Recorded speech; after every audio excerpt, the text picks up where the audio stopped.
So meditation that we practice from David Hawkins. I'm sorry, y'all. David Hawkins. And this meditation is to open your heart chakra and to help you be able to vibrate in the frequencies of compassion, which is a very high frequency. I think according to the consciousness map, compassion and love and peace and ecstasy and sainthood are the highest vibrations on the map of consciousness. If you've never heard of that, just Google map of consciousness and read the images and articles that come up. Now set that aside and let me give you all an exercise that me and Ernest just did ourselves. In this exercise, you're going to imagine that someone has died and you are going to be the angel waiting at the crossroads to help them get into the afterlife, to transition into the afterlife. So just imagine you as your highest self operating out of infinite love. You know, all the love that you really feel for your children and your spouse, and you just feel those same things in that moment. Just feel them and know that you are love. You have love. You've loved people before, so you are love. Just imagine being love. Now, the person that you're going to be talking to who died, choose a situation that's close to your heart. So for me, because I have children, something happening to my children would be something that would definitely pull my heartstrings. So I can imagine, not for my children, but just imagine a child, okay, has lost a parent, and you're consoling the parent now that they have realized they're dead and the child is alone. One of the times I did the exercise, I imagined a woman who was in labor that died, and she didn't get a chance to take care of her baby, hold her baby. She didn't get to do anything because she died having a baby. So after you pick your scenario, you may choose someone committed suicide. Just choose anything in your life. Another great example, and Ernest, you can try this next time too. But if you lost somebody recently, that is a great scenario to use, because that's going to really be close to your heart, because it's based on an actual experience. So for Ernest, it would be him talking to his good friend that he lost back in February. And so he would imagine that he was the person that got a chance to meet with them at the crossroads to enter into the afterlife. That would make it easy for him to visualize how he would console him, because he's using someone who's actually passed away. So if that's easier for you, use someone who has actually passed away. Now, if you're going to create a scenario, don't use somebody you really know, because we don't want to manifest somebody dying from visual, because visualization is that powerful. The mind is that powerful. We speak the power of life and death in our words. We speak those things that be not as though they are. Faith is the evidence of things unseen and proof of things hoped for. Now, all of those scriptures explain to you how powerful your mind is and your words are. And words aren't just what we say out loud. Words are what we hear inside our heads. So our words are also our thoughts. And so you do not want to speak death into somebody's life with the words in your mind, with your thoughts. So don't use a specific person who is alive. You're just going to use a scenario, or use someone who is actually transitioned into the afterlife. Imagine yourself being there for them, and imagine them sobbing. And the first thing you want to let them know, I am here for you. This is real. I am really here for you. This is divine timing. I went into this meditation at the right moment to be able to meet you. So don't doubt that this is really happening. This is really happening, and I'm really here for you. And they sobbing still. And so for the woman who died while she was in labor, I showed her images of her baby being healthy and the nurses taking really good care of the baby. That gave her a little comfort. Then I told her, even though you didn't get to hold the baby, you can still help the baby as the baby grows up. She said, how? So the first thing that you can do is do what angels do. angels play with children, and they make them smile and laugh and they sleep. Sometimes they be wide awoke, just looking up in the air, giggling. You be that angel for your baby. You be the one that consoles and makes your baby laugh when your baby needs to laugh. She's like, how can I do that? I'm here and he's there. I said, because now you're outside of your body, which means you are outside of time and space. So all you have to do is think about your baby, visualize your baby, and instantaneously you are with your baby. And I said, and even better, you're able to do things for your baby you could not do with the body. If you was at work and the baby was at daycare and something happened and the baby got hurt, you wouldn't be able to instantaneously be there for that child. But now that you're out of your body, you can do that. Now that you're out of your body, you can be your baby's guardian angel. Because the only separation between you in the afterlife and your baby who is living in a 3D life is that you're in a different dimension. So the only separation is awareness. The only separation between you and your baby is that you weren't aware that you could still interact and actually be involved in your baby's life. That is the only separation between us and people who have died. Our awareness that we are able to still communicate with them. That is so. If you think about it that way, you think about the Bible scripture that talks about the chasm. Is it chism or what's the proper way to pronounce that? The chasm.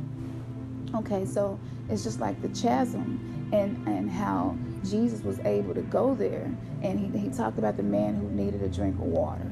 He talked about Lazarus. He talked about Abraham's bosom and how there was a chasm that separated them. And the guy who needed water, he couldn't get to water because of the chasm that separated them. And so those examples are just examples that the only thing that separates us from another dimension is the awareness that that dimension exists. That is it. So don't think that the space between you and the person you're visualizing is too far apart for you to interact with them. Because now you're aware of the person, you're aware of the scenario, and you're aware that you can still communicate with them in your highest self. So the easiest way for me to have seen myself being my highest self was to have on all white, which represents purity, and I had light all around me, which represents that angelic energy. So you do it however it look. You might want to have on a suit and tie. I don't know. But that's what I chose to look like. I was actually my highest self who was infinite love, being an angel for this person. After I explained that to her, she had a lot more peace. She stopped sobbing.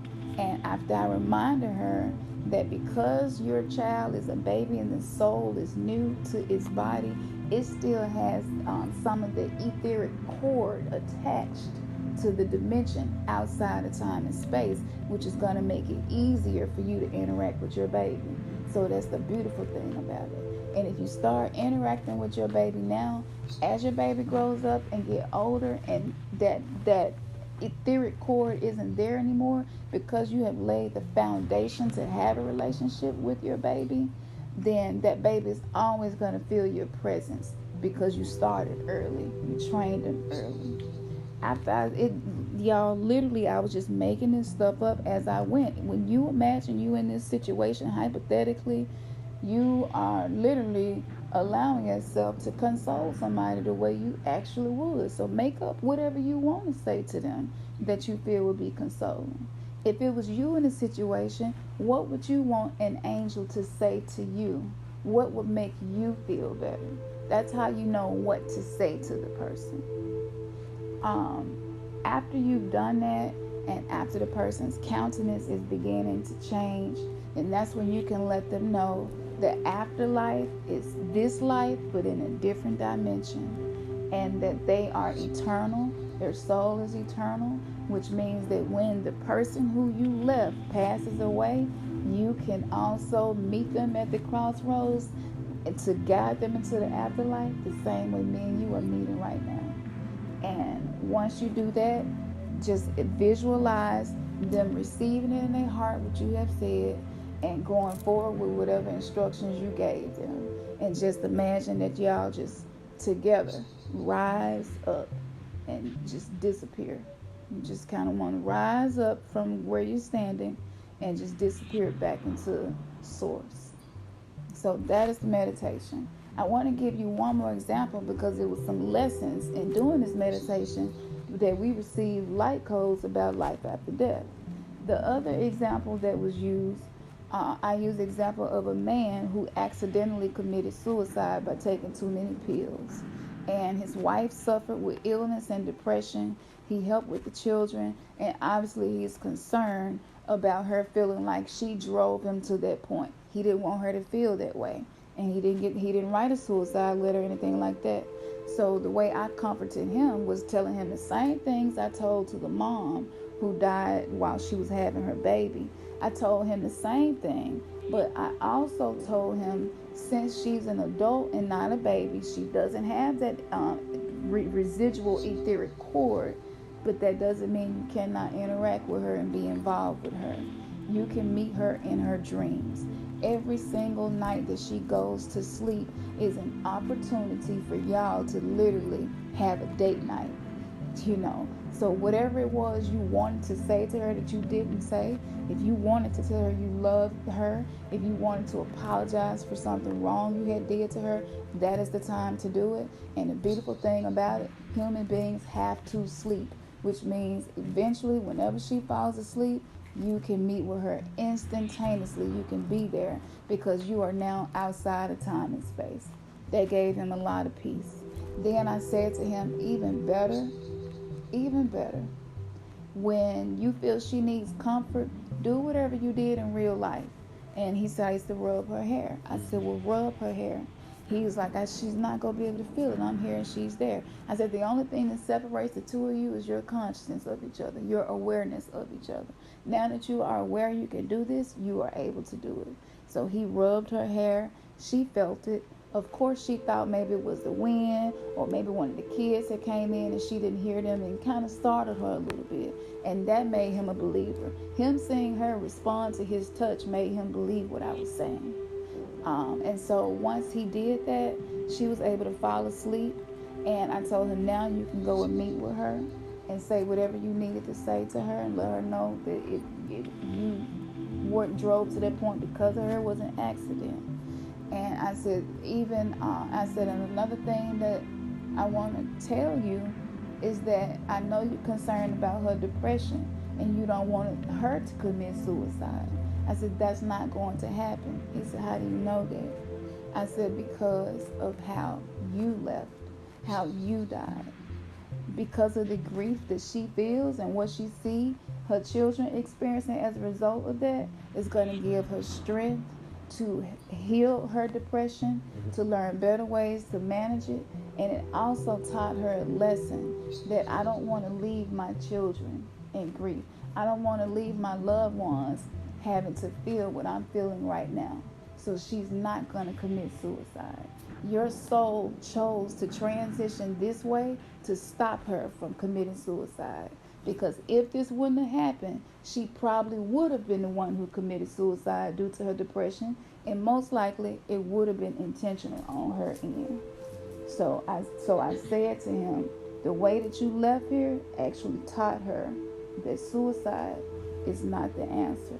And that was the best gift that you could give her, was the gift of letting her know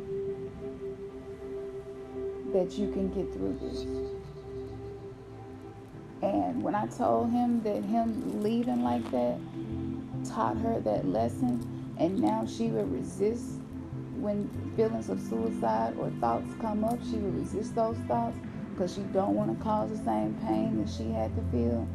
It gave him peace to know that he prevented something from happening that could have happened.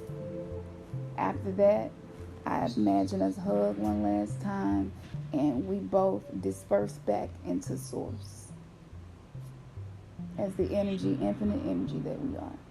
So try this meditation, y'all. I didn't sit down and write this or nothing. I'm just channeling right now, and some of the wisdom that I'm presenting to you is not something that I knew before I did this meditation. All this literally is coming to me right now. So this is very beautiful and very powerful. If you have lost someone, or if you're dealing with death, it could be 10, 15 years ago, you never fully healed from, call that person back to your consciousness and say whatever you needed to say to him. You can also use this meditation for your own self-healing. But we wanted to learn how to hold sacred space for others. We wanted to know how to connect ourselves into the angelic abilities.